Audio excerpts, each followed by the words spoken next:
I first came up here in 1961. I came up here with a young lady named Dottie Haynes.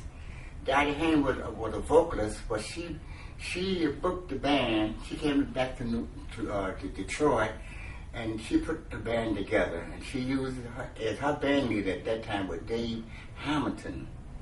Sad to say that both of these two people now had made their transition. Yeah. But at that given time, Dave Hamilton and Dottie Haynes brought me to Portland, Oregon in 1961. And I worked there with them under the leadership of Dave Hamilton. When he went back to Detroit, then Nate Zookman Nate and them went on a vacation, I think, went to Germany or something. And he called me from Germany. Nate called me from Germany. And he told me, say, Charlie, he said, I'm coming to Detroit to see you. I want you to be my band leader. I said, oh, Nate? I said, I didn't believe him. He said, yeah, I'm coming to Detroit. I'm coming in from Germany. I'm going to see you. I'm going to come. I said, well, okay. And so he came to my home.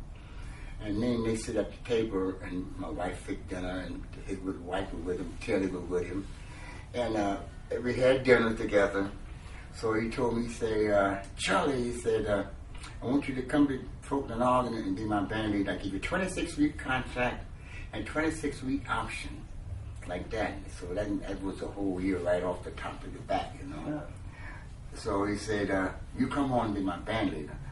He said, in fact, get rid of this house. He want me to sell my house. Get rid of this and come to Portland, Oregon, and you be my band leader. I'll give you another place. I said, no, Nate. I said, no, Nate. I ain't gonna sell my house. He said, well, then okay, come on to Portland, Oregon. So he left me, and then he sent me a contract later on to come to Portland. I got to Portland, Oregon. Nate said he took me around an area where they had some, had a bigger, I would say, like condominium, you know. Yeah. About 8 houses together, 4 on this side, 4 on this side. She said, so Charlie, I'll put you into this. You were going to give me this, you know. But I didn't know I was going to stay with Nate 6 years. I was going to think I'm going to just do the 6 months and maybe pick up. I didn't know you could pick up the option or not. Yeah. So I wasn't going to stretch myself out, you know. But his word was his bond. Whatever he said he going to do, he did it. And he was a very soft-spoken person. He very seldom he raised his voice. Yeah. But when he raised his voice, you knew his voice was raised. So I started working at the Desert Room as the band leader. Dottie Haynes was still the singer, yeah. And because she was like the head of the show, she'd bring the show out, introduce everybody on the show. She was the head lady, and with the girls on the show. I can't remember all the different girls they had on the show. We had she had like three or 4 dancers, and they would come out. One at a time. Dottie Haynes would open up the show. I had an organ trio. When I first came up here, I came up here with Dave Spencer. I think he's still living here in Portland, Oregon. I think he's still here in Portland, unless he made the transition. Yeah. I left him here. I brought Dave Spencer up here and Alan Tucker. And they worked a while with me. The way I used to work it was that I used to leave everybody with at least 3 months before I lay them off. And because I was paying taxes to the state of Oregon, you know, I paid my taxes, and they can draw unemployment compensation. Yeah. So they would work for like 3 months. Sometimes they work 6 months before they laid off, but really 3 months, and they lay off and they go back home, and then I had me another organ player. So I would train my musician at a certain period of time. Now I brought Dave up for a while. Then I brought another organ player up here. The first guy came up with Dottie Haynes and Dave Hamilton with Clarence McLeod. Mm-hmm. Clarence McLeod was a very fine organist. he came up and Clarence McLeod, Dave Hamilton, Kenny Dixon was the drummer. Kenny Dixon later on left Portland, Oregon, went with Jimmy Smith. Oh, okay. He left Portland, Oregon from the Desert Rim and went with Jimmy Smith. And Clarence McLeod left here and he went with someone else, organist. I forgot who he went with. That's when Dave Hamilton went back to Detroit. Then I became the band leader. Then I brought Dave Spencer up, and then I brought my brother Charlie Gabriel. My brother Charlie Gabriel. I brought him up. He played organ for a while with me. Then I brought I changed drummers too. I changed from Alan Tucker to a young man named his name was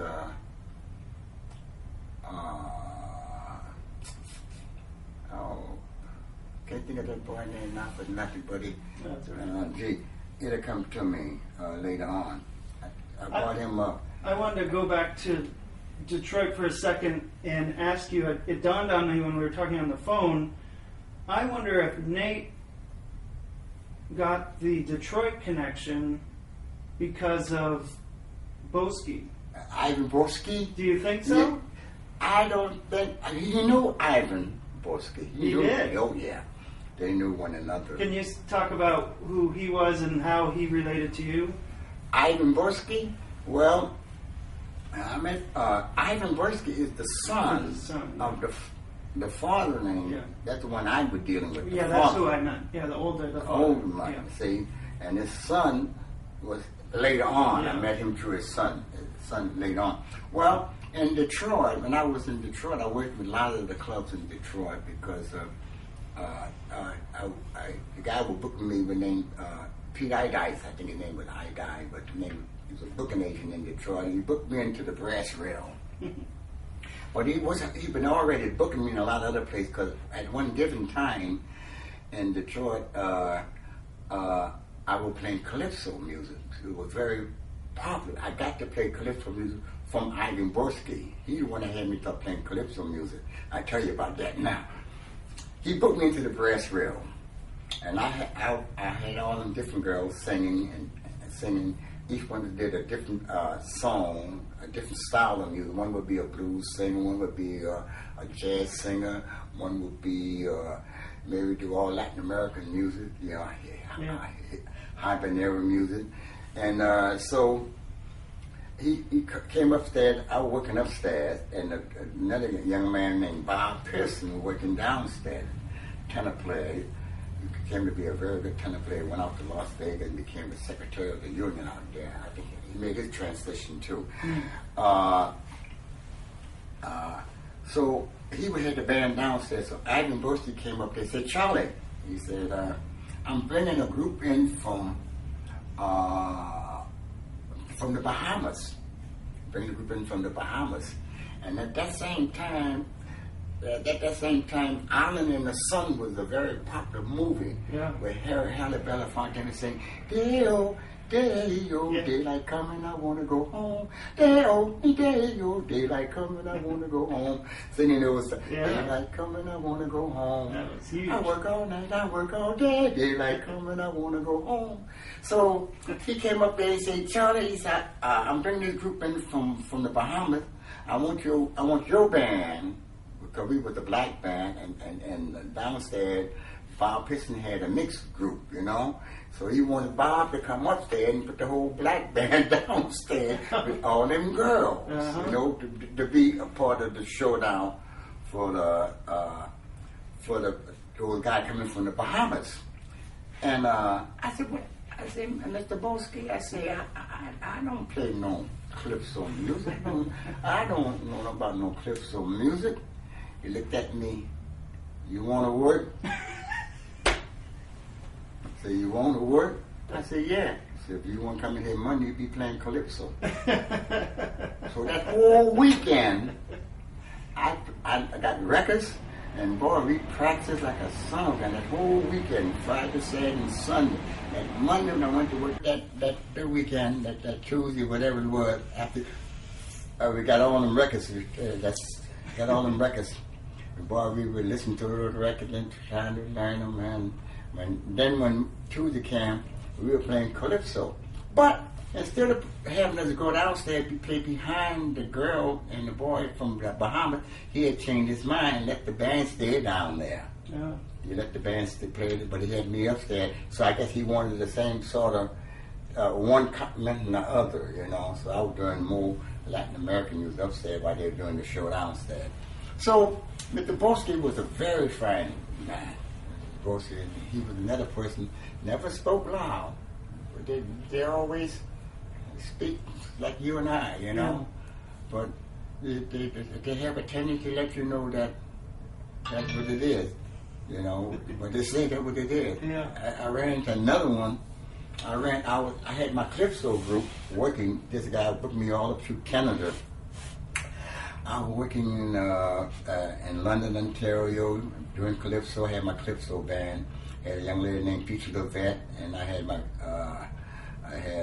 Nathan River playing the piano, and Teddy Walker playing drum. And we was doing all these jobs up in Canada, you know, up around Toronto and Niagara Falls, Ontario.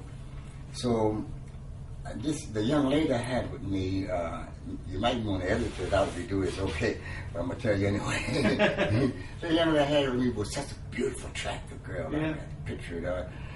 So we went to Niagara Falls for work, and the guy, the owner of the club, had 150 motels, beautiful place, far away in Niagara Falls. He fell in love with my vocalist. Oh man, he just wanted her so damn bad. He told me, man, I told him, I said, look, man, I don't get no woman from no man. You like her, you talk to her. Man, he went that one after, and he didn't get her, and she turned around and had a relationship with one of the helps. And that really messed with his ego. Yeah. So I walked into the office. I had 3 weeks left on my contract. I walked in the office. He said, Charlie, he said, you close Saturday. I said, I can't remember what the name is. I said, oh man, no. I said, my contract read. I got 3 more weeks left on the contract. He said, you close Saturday. One more time, he said that to me. I said, look, man, I had nothing to do with what went down. He said, that's okay. You close Saturday. The last time he said it, I will close on Saturday. So you mentioned the name Levette. Peachy Levette. Is that any relation to Betty Levette? I knew Betty Levette very well. We did some things together, me and Betty Levette. When I was directing for Joe Simon, I had the band for Joe Simon. And Betty Levette, I'm gonna get them together. I'm thinking about this other girl now. She went with me with Joe Simon. Betty Levette and I goes back to Detroit. Yeah, she's from Detroit. Me and Betty go back to Detroit. I saw Betty Levette not so long ago. I just saw her in New Orleans. She came to New Orleans. We took some pictures together. I'm did some records I'm on some of Betty Levette records. Yeah, I bet. Yeah, I'm on some of her stuff because she switched about it. I did a lot of things with Betty Levette. And you were thinking about this other girl who talks so nasty. Think of her name. She's a God darn it. I can't think of her name, but we did Cleopatra Jones together with Joe Simon. I can't think of what her name is though. Right now, she talked nasty and she's big hit star today. I can't think of her name. I don't know if you can't think. I don't think it's a little bit though. It'll come from milk or something. I don't know. But anyway, it's all right. Going back to what we were talking about. Yeah. So I have done a lot of different things in this music business. I've been playing professionally ever since I've been 11 years old. Yeah. And I played all type of music with all type of band, you know. So and you learn from the best. Yes, I have. I learned from the best. I come in way back in New Orleans with the old musicians, like way back in 1946 and 47. We were talking about that a little while ago. Because it was me and one of the guys in the band that goes all back to that area. But Nate place was a very unique place. I have to say that. because the food was superb. Oh. The food was really, really good, first class. Food was good. Entertainment was good, because you couldn't get up there and job around, suck around. You know, you had a job to do. You do your job. Yeah. If you don't do your job, they'll let you know. Let you know there's no month of business. Business is business. Yeah. You do your job, you have no problem with him. If you don't do your job, you'll hear from him. Did you ever see him lose his temper with somebody? Oh, I have seen him lose his temper. Yeah. If I say, very seldom loses his temper. He very seldom raises his voice, but when he raises his voice, he starts pointing his finger. Beautiful place, laid carpet that thick in there and everything else. You know what I mean? And sit down there with people like Duke Ellington, Ted Calloway. Tell me about those guys coming in. And you said Nate knew them. Yeah, they're friends with Nate. I've seen the governor in there. What was your governor during that time? Hathaway or something? Yeah, Hatfield. Hatfield. Seen him in there many times. You know, sitting in there. And something like all of his little association, all the security, you know. Yeah. So it wasn't die. Yeah. You know, you see them type of people sitting there eating, food was good and everything else, and entertainment was good. I was very pleased with what I was putting out there.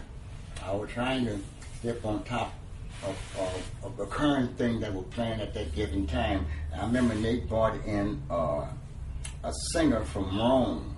His name was Charlie Gabriel, same as my name. He was a black guy, and at that time I can't remember what Broadway play was being played around the country at that time. I can't remember, because they had so many nice, like the West Side Story, things of that nature.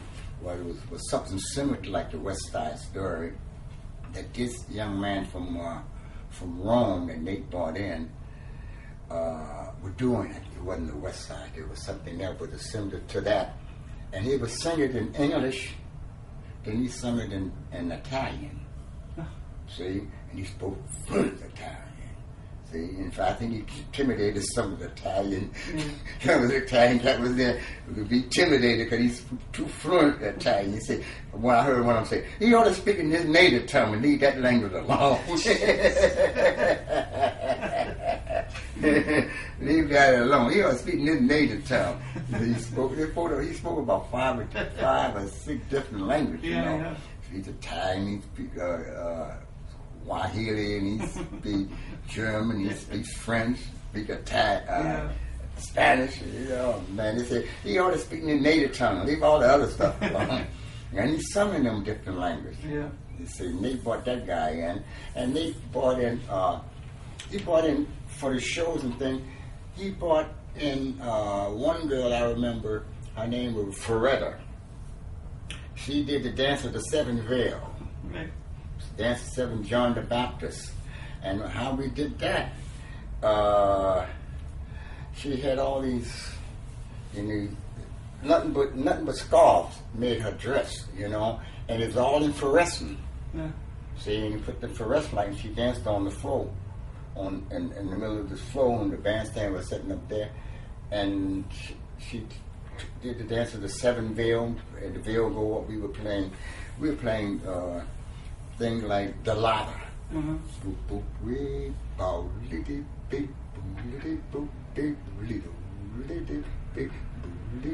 I play flute.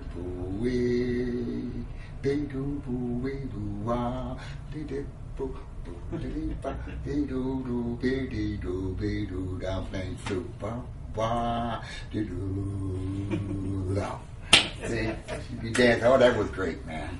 So explain, these are not just dancers, they're exotic dancers or exotic strippers. dancers. Yeah, these exotic dancers, they're trained it.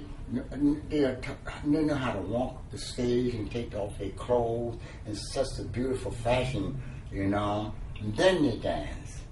But this particular thing there, she comes out already like a belly dancer. Yeah. Like a belly dancer, and be doing all these things and a thing like that. And you dance with the fire. You know, I had one of them dance with fire. She rip the fire on herself and blow the flame in the air. Oh, they had first class entertainment, you know. So for a couple sets, you're backing up the dancers, is that right? That's no, not backing up. The gigs is at Nate was that we played 15 minutes of music for people to eat and everything else. Took a break, then we went back. It was the show. After the show, we took a break and went back. It was the show. Then we took a break and went back, and this was the show. And they played no more music for the people. But each time the show went on, it was a different show. It wasn't the same thing you saw before. Yeah. Understand? Because give you an idea, like Dottie Haynes, every set, she came out with a different gown on, and you could sit there for almost a month. You wouldn't see her with the same dress, and she was a seamstress. She made all her clothes. People would come there to see what she'll have on. She was something like Josephine Baker. Wow. Understand? That sort of type of, I mean, you got to imagine what I'm saying to you. Yeah. Understand? This girl and the other girl were trying to compete to her, so they're changing their things too. Yeah. You know what I mean? So it looked good. I tried to even get the guy that changed their vests. And we had, let me show you how slick it was. Let me show you how slick that is. You bought three suits, a maroon suit, a black suit, and a gray suit. You had 12 combinations. and you take that black suit and put it on the maroon vest, but the black suit, whatever it is, you got a change, a tie. Every time you go up there, you change it. But you still only got 3 suits. You understand? Yeah. See? So we were trying to keep up with them too. then sometimes we would change the shirt. Yeah. We had blue shirts, we had maroon shirts, we had pink shirt, you know, we had the white shirt, you had really sure. You stay, you know what I mean? You had the first class, you know. So I thought some of the other musicians had told me that your last set was again just you guys playing. Yeah, just us playing. Okay. That's been anybody. I let people come up and sit in and jam. And that's like what, 3 o'clock to 4:30? It's 4 o'clock in the morning. They got off at 4:30, 9 to 4:30. I worked that gig from 62 to 68.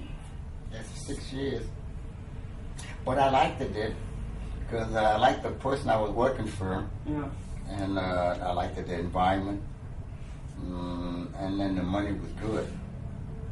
Our tips will cover our pay. You would get tips? Oh, man. Really? Gee, if people come up here and tip you.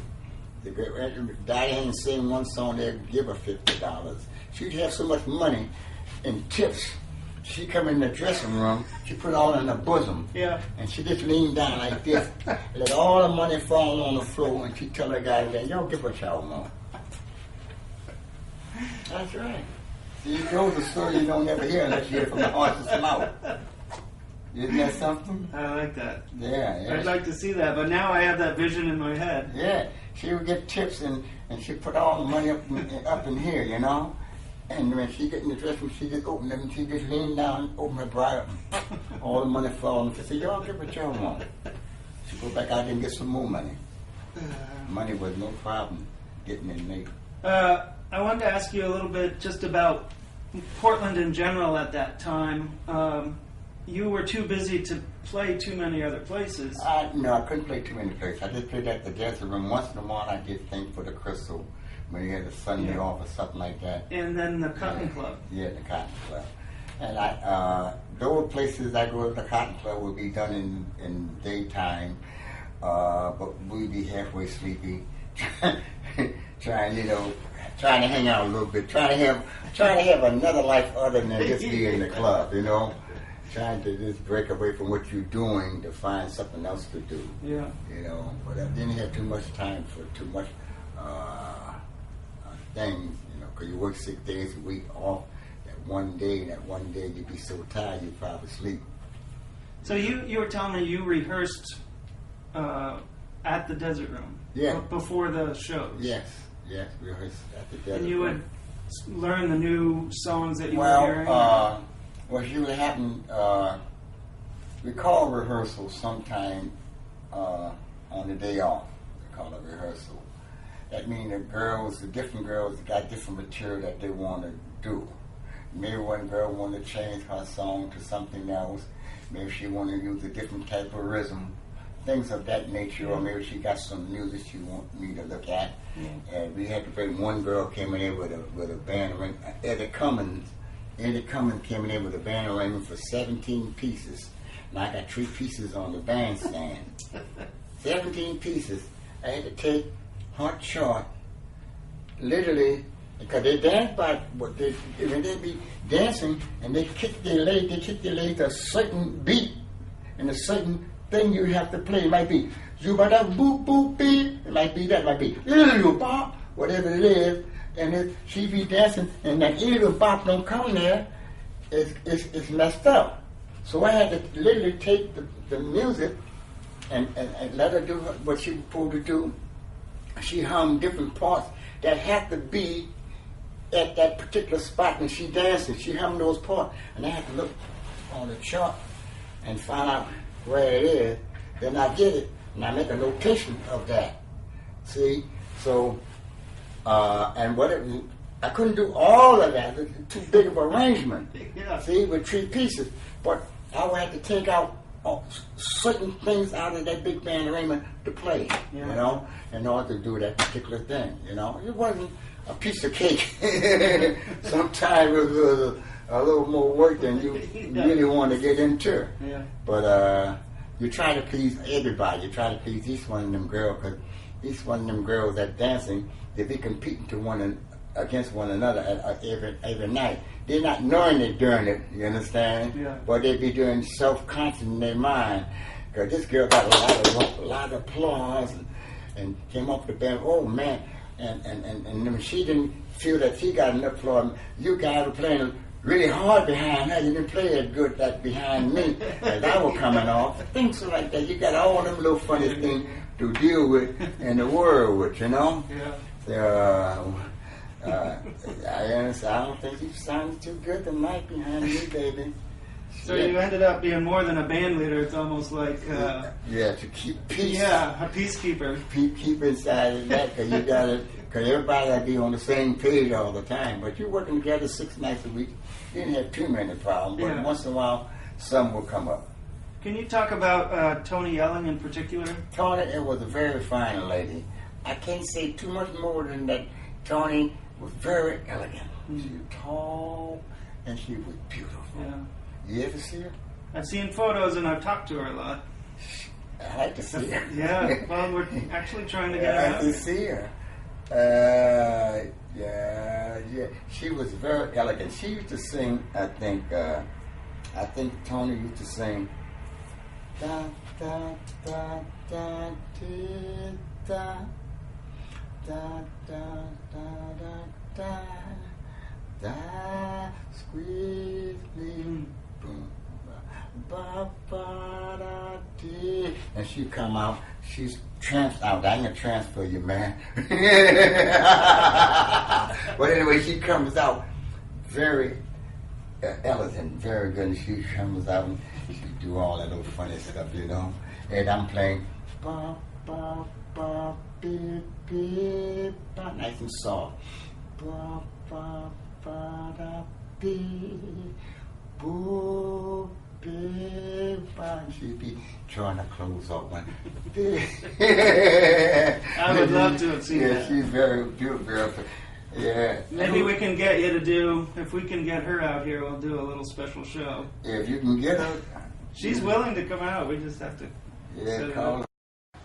Can you tell that story again, if you would, if you don't mind, about hearing about your mom's passing? Oh, yeah. Well, that was in '62. Nate had already heard that my mother had made her transition. Nate had heard. He heard it during the day of May. He told me about 12 o'clock that day. And he said he had decided he wasn't going to call me and tell me. He was going to tell me when I got to work. that night. I go to work at 9:30.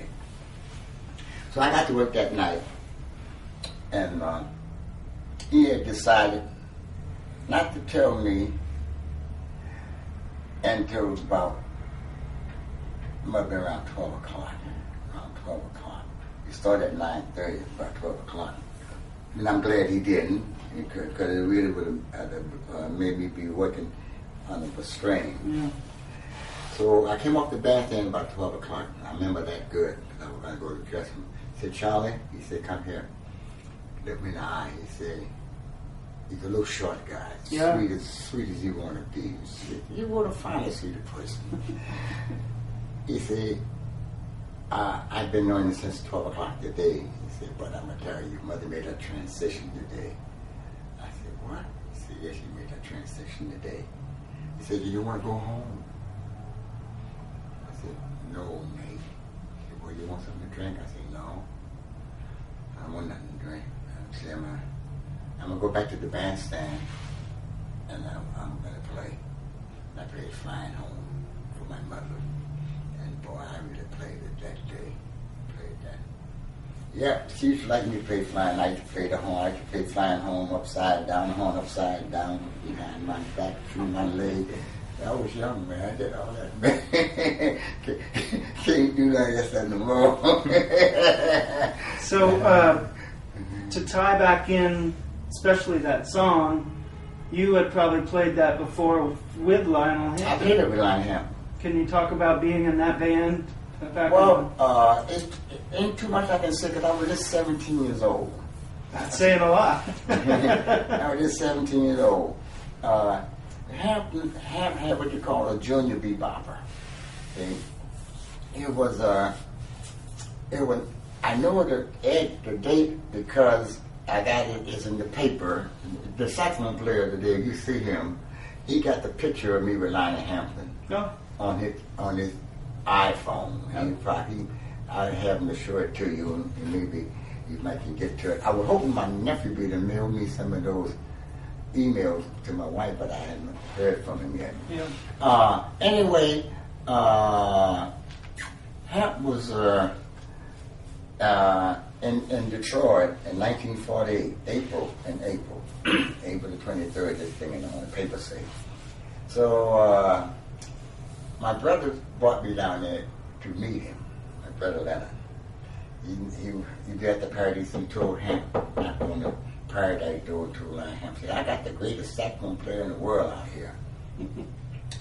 And the guy said, who are you? He said, I got the greatest saxophone player in the world out here. He was talking about me, you know. I had my horn with me, you know. He called him, said, call Lionel. And Lionel Hampton came to the door. And he said, what did he say? He said, he got the greatest saxophone player in the world out there. He said, well, Hampton said, let him in. So he let me in. And then I went over to Hampton to the piano. So Lionel Hampton plays. He played the piano with two fingers like he played the violin. Yeah. You know? So he said, take your horn out. Took my horn out and made him start playing T for two. And he played that, play this, play that. He said, look, come tonight. And I went that night, you know. Yeah. Start playing with him. So he created what you call the Junior Beboppers. And that band was a young man named Claire Rockamore.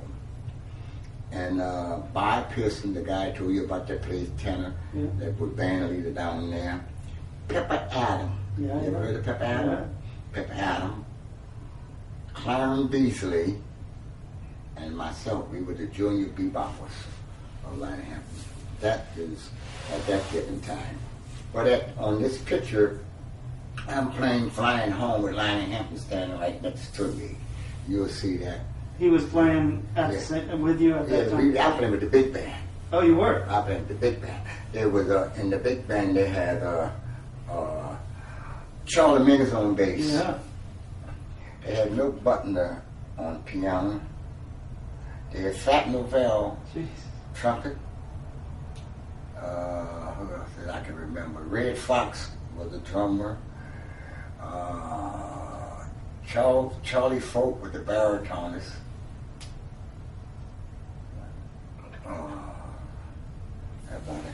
did.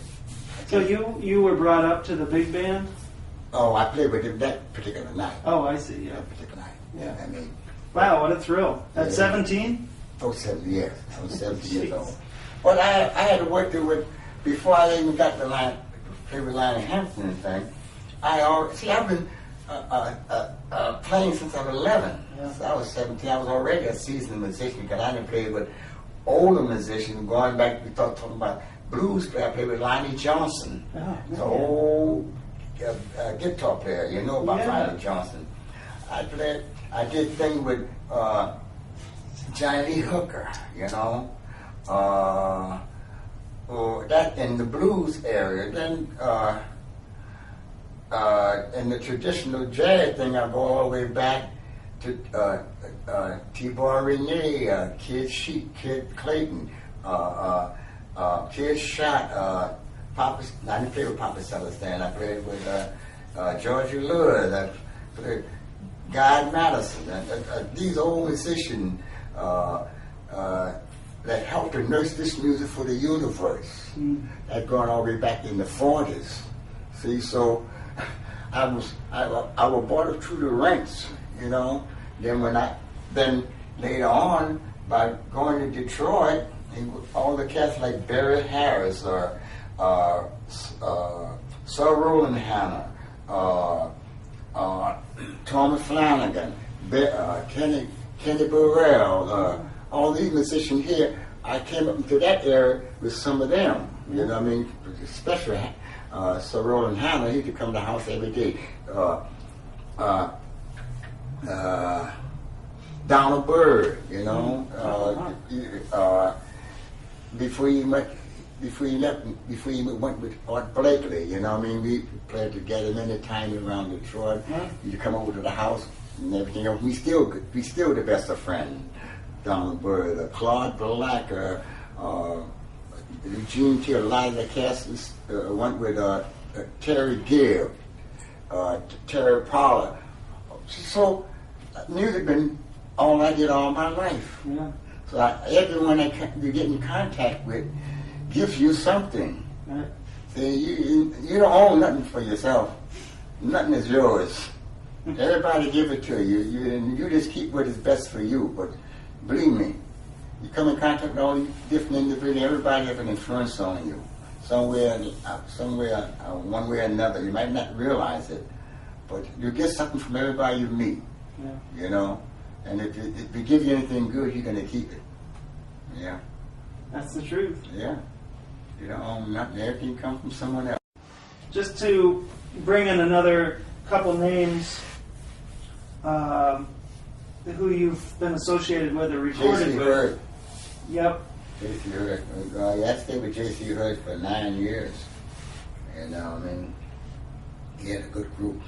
Yeah. Yeah. For recording, I took recording, freelance recording sometime in Detroit. I did a lot of recording in Detroit, but at the time I was doing all the recording, didn't have no contract. I was recording down in Motown and everything else, but didn't have no contract. And you didn't know who was on the record. You know what I mean? You just did the track and they put whoever they want to put on. That's right. And then so they got a lot of stuff out there. Especially in Los Angeles, where I just left from, that they don't know who to send the money to on the recording. And then the union in Detroit, the guy before he died, Joe Hunter, he did Standing in the Shadows of Motown. Joe Hunter and I went down and he said, well, they had no contract, but so-and-so was on such records, so-and-so, he can vouch for certain things. They ain't got no contract, they came right up and on that. But the people in Los Angeles still got the money. The guy who playing the songs in the different movies, some of the money, they send them by the nothing. So That's a shame. it's all one thing. For the life. We were trying to find the tracks you did, and I think we did find them for Junior Parker and Bobby Bland. And Yeah. that's great stuff. Oh, yeah. And you were saying you would leave Portland, the desert room, to go back for a vacation or whatever, or a break, and you'd record when you were back in Yeah, when I'm home, or whenever I'm home. Usually, I try to have three months off. Like I did, but I don't have 3 months off. I try to take 3 months off too. Yeah. So I used to put Youngblood as the drummer name. Oh, that's right. Yeah. James Youngblood, I put him in charge of the band when I take off. Yeah. So that worked out pretty good for me. He made a transition. Mm. He's gone too. A bunch of them is gone. Yeah. Yeah. We'll leave you alone, but I wanted to at least have you give a brief overview of your family in New Orleans and when they first came, and some of the legends they were, and the bands they were part of down there. Well, I'll give you a little brief thing on that. I'll go back to my great-grandfather. My great-grandfather named Zeus Gabriel, and he came from a single Dominicus, the Dominican Republic Island. And he moved to New Orleans in 1842. And my grandfather was born in New Orleans around 1873. So his name was Martin Joseph Gabriel. He was an accordion player, and my grandfather was a bass player. And my father was born in New Orleans in 1898. Mm. And he was a drummer, and he was also a clarinetist and saxophonist. My grandfather became a cornetist. His name was Martin Joseph Gabriel. He had the National Jazz Band in New Orleans in 1902. Yeah. He hosted the jazz musicians out in New Orleans, including Cindy Bechet, who went to France in 1917. Freddie Keppert was the first guy who offered a recording contract to record jazz, and then Freddie Keppert. Yeah. He was having my grandfather were playing together in Sturville, and Freddie Keppert playing violin, and my grandfather Martin Joseph Gabriel were playing accordion. And the gangsters came there and told my grandfather, Manny, he said, Buddy Bolin and them had taken all the business from Anderson. Buddy Bolin had just had this cornet that just came out. Buddy Bolin would have been your first jazz cornetist, Buddy Bolin. And there was another guy in New Orleans named Manis Perez.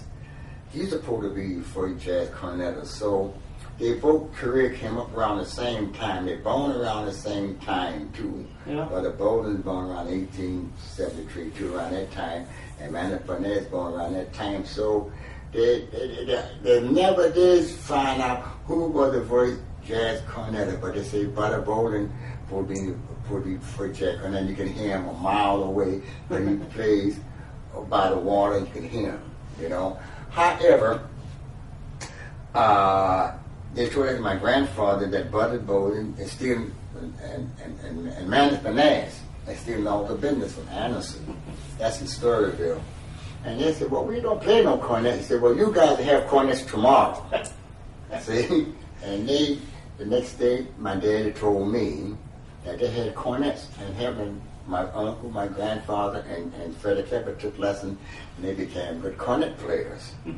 My daddy, Martin Manuel Gabriel, they worked together in the WPA band. It was like a workforce band during the war, because you see, it was the way they fed their family. They wasn't on jobs.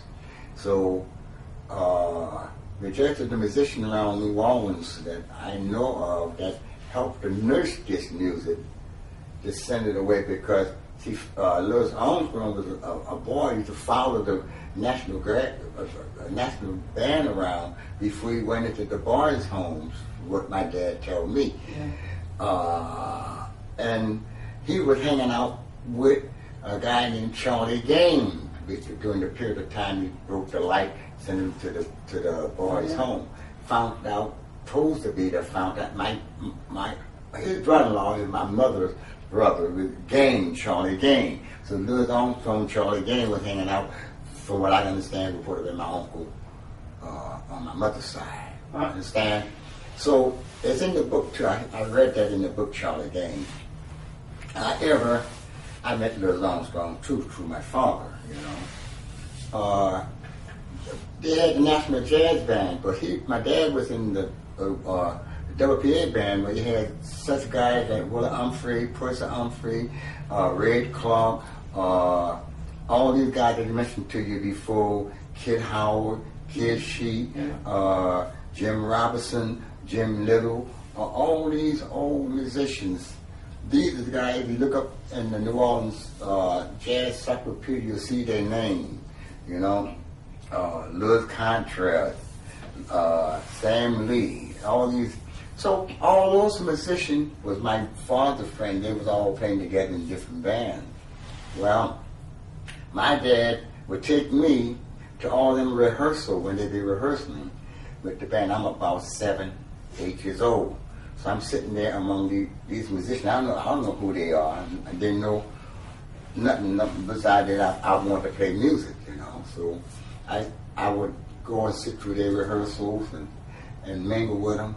So when I got to be from 7, when I got to be 11 years old, I was reading music good. I'm playing good. So a lot of the other old musicians, they're in the army. The war is going on in 1946, you know, and the war is going on in 45. So those musicians away. So when the guy called the house of my dad to come and play music, he said, "Manny, they got a job for you Friday." He said, "Man, I can't do that job. You didn't take the kid." They called me the kid. So he'll send me on the road with all the different musicians. I go and play with Kid Howard. I go play with Kid Sheet. I go play with Abby Williams. I go and play with Buddy, whatever his name is, across the river in Biloxi, Mississippi. I go and play with him. I go play with Andrew Jefferson. I go play with Thomas Jefferson. So I'm playing with all these musicians. All of them is giving me something. All of them is teaching me. Because when I be playing with I couldn't play too much out of my head. I can read the music. Yeah. But see, when they thought they're playing out of your head, I couldn't do that. Yeah. So long as they're reading, I'm doing all right. When someone say, "Well, play such a tune," and them guys thought they're playing it, I try to say, "Get out of there, boy! Get out of there!" Because I don't know what the hell I'm doing. So I was really had a treasure to be in and with, musically speaking, and they've been that way with me. Oh my God, they've been very, very good to me. Have been blessing me since I've been on this earth, and I'm so thankful for His blessing. It's wonderful. I give all praise and honor to Him for everything I have achieved. Well, you've had quite a career that keeps going and going, man. Yeah, man, it's wonderful too. We're so thrilled to have you here, and I can't wait to see you tonight. Yeah, okay. I'll be paying for time.